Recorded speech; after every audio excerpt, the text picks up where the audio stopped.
Hello guys, so I went to Collecticon, New Jersey, and here are my thoughts. So those of you that know me know that I go to conventions all the time. I've gone to every major convention in the world. I've gone to, not the world, the US. Gone to Anime Expo, Emerald City Comic Con, San Diego Comic Con, New York Comic Con, Anime NYC, and other conventions. But I never gone to Collecticon, and I guess it's because it's more of a card show, and I'm not that into cards. You know, I'm more into, like figures, Funko Pops, fig pins, just figures in general, and not cards. But, this was in New Jersey, and I'm from New York, so I'm like, you know what, why not? Let's go.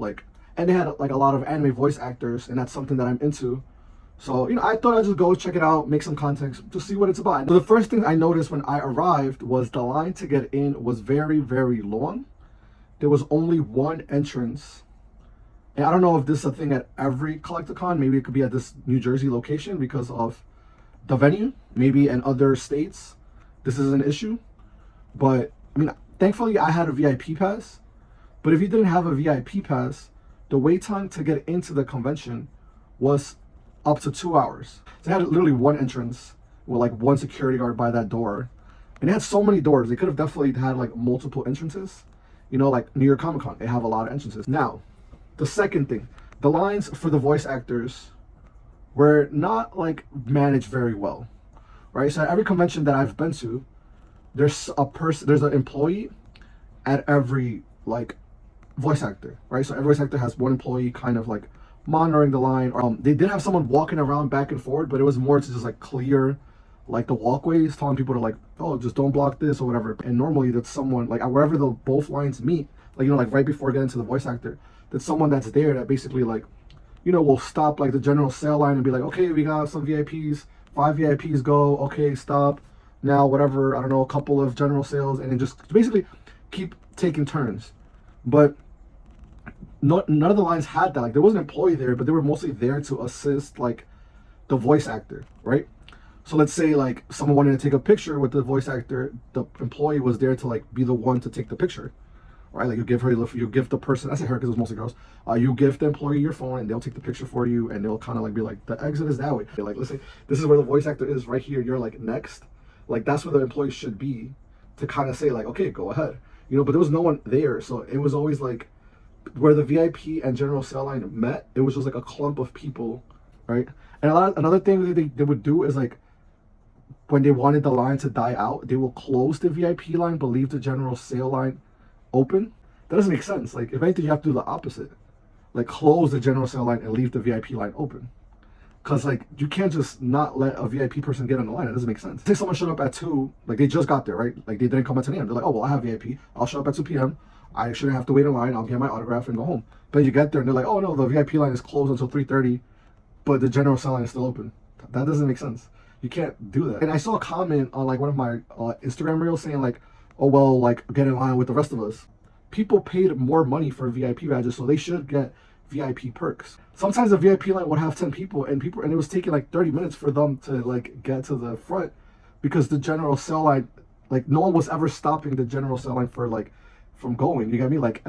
If an employee was there, they could easily stop the general sale line from moving for 5 minutes, let the 10 VIPs go in, and then just continue.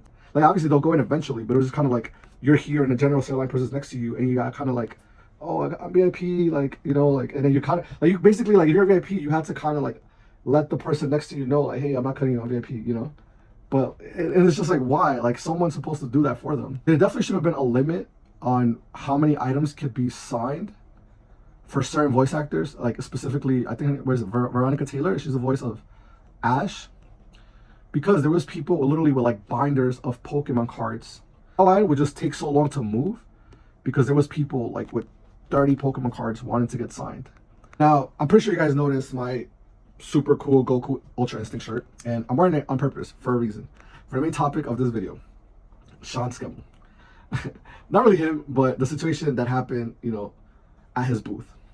So, long story short, on day 1 of Collecticon, there was a young man who didn't get to meet him, and I believe he was the last person right before it got cut off. It got cut off in front of him. He didn't get to meet him, and basically he was come on, whatever, I'm one more person, but they're nah, sorry. And someone always gonna be the last person, right? That's just what it is. So I think Sean said something along the lines like, sorry about that, but if you come tomorrow, like, I got you, like, you know, we could take a picture or like a video and I'll sign your things and write a quote. Maybe, I mean, you know, like, I'm paraphrasing, but something along the lines where like he was gonna do like extra for him. Fast forward to Sunday, his line is even crazier and longer. And he was the only person that had like, it wasn't just like the regular lines, you know, like the lines that are at every like convention where they have the tape around the floor and you just kind of zigzag around. His line was so big that they had like a whole private room where like that's where his line was, right?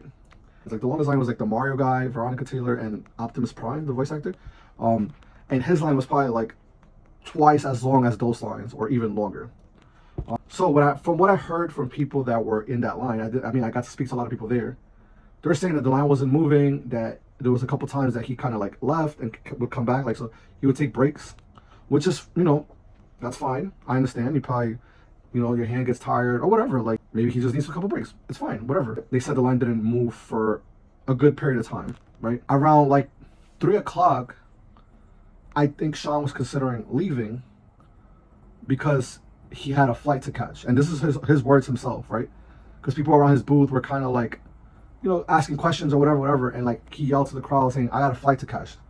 And like I was there, I heard that when he said that. He's like, I got a flight to catch. He should have maybe booked the flight the next morning. I don't know, maybe there was no flights. I don't know. I'm just wondering, like, because he kept mentioning that he had a flight to catch. Like he mentioned it a couple times. He ended up staying longer, but he was only doing signatures after that.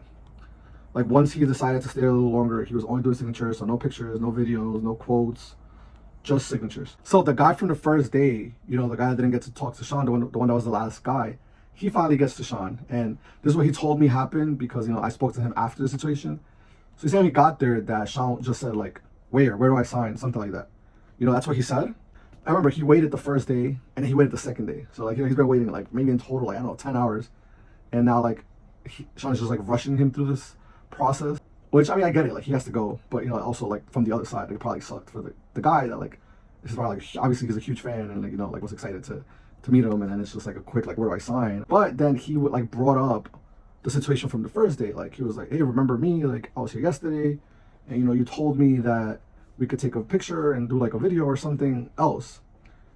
And you know, which is fair because that is what he told them, but also like, you know, Sean had already like expressed for like some time that he was only signing and he kind of like wanted to just get to everyone. His team had told the line this. I'm assuming this guy probably like thought, oh well, like I have to be an exception because, you know, he personally told me that he would do this for me. So he asked a couple times about it, like, no, remember me? Like, you know, you told me this yourself. And I think I was like, yeah, I know what I told you, but you know, I can't, I'm sorry. So it was a little bit of a back and forth.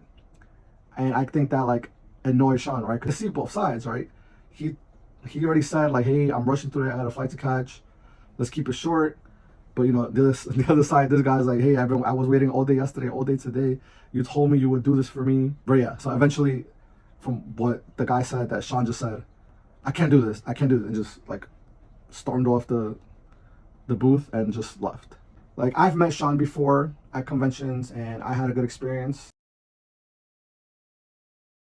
For me, like my brother also met him and like he asked him to do like the Goku laugh and he did it. So there was this lady on the line with her kid that got like super upset. Like she like stormed off from the line, started cursing at everybody, and especially at that guy, saying like, oh, this is your fault, this is your fault. Like she was yelling like literally like super loud. Like you hear her the entire convention. Like she was really like trying to go at the guy. Like literally she was trying to fight him. And then like her kid, like a 10-year-old, is like holding her back. Probably just saw like, oh, this guy like not leaving and like asking for more things, and now it's his fault that Sean left because he annoyed him when he should have just gotten his signature and kept it moving. You know, so I get that because she didn't have all the information and she didn't know that he came the day before and that Sean told him that he would do these extra things for him or whatever. But she was super upset. Like she was yelling and literally like pushing people. It was bad. I understand. She waited like 6 hours and then he left. So like the kid was crying. He was upset. Like she was justified to be upset, but her reaction was like a little too much. Like she was dragging it.